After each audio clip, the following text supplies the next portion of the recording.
Welcome to fine dining versus fast food, the Chippy edition. Can you believe that I paid more for this takeaway spread from the Golden Chippy than I did for this 6-course Chippy-inspired tasting menu from 6 by Nico? I'm going to go through and compare the dishes from each place, and then I'll show you my final ratings and total costs at the end. Course 1 for the tasting menu was chips and cheese. The cheese element of this dish was a parmesan foam with curry oil, which I would honestly drink by the cupful. It was so velvety and had such good umami flavor. For the chip element, we got this tiny potato terrine, which was good, but actually could have been a little more crisp. To compare and contrast, at the Chippy, I ordered cheesy chips with a side of curry sauce. Now, quantity-wise, I think we got a few more potatoes going on here. These were very generously laden with cheese, and although they were a little soggy by the time I ate them, they were still good, especially when dipped in that curry sauce. Next course was SCAMPI, and this had a perfectly crisp exterior and a soft, flavorful filling. This was accompanied by a super flavorful whipped cod spread, a rich beurre blanc sauce, and a silky pea puree,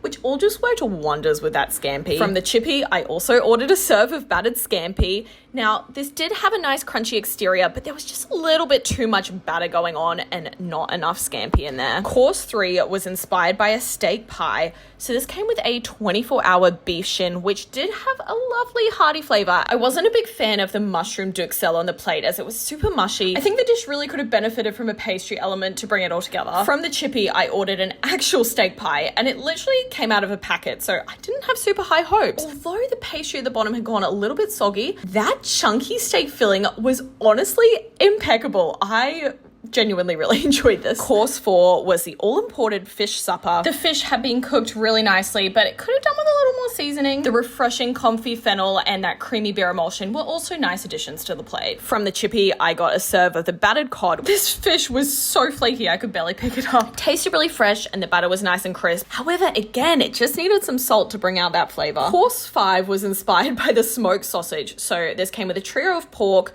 crackling, salt-baked celeriac, and pickled cabbage. There was a lot going on in this plate, and when it comes to fine dining, I do believe less is more, but you know what? All the flavors did work pretty seamlessly together. From the Chippy, I had to get the iconic battered sausage. Listen, my husband loves these, but I personally don't think deep-fried mystery meat is something that I'm going to be ordering again. The final course was inspired by deep-fried Mars bar. To be honest, I was kind of sad that the deep-fried Mars bar was the smallest element on this dish because it was gone in a mouthful. On the plate was also a very decadent chocolate pav and a very unique iron brew sorbet, and while it was nice having something refreshing on the plate, I do not think it belonged there. Sadly, they did not sell deep fried Mars bars at the Chippy, so I had to make one at home myself. Then it was time for the moment of truth. Was this going to be disgusting or delicious?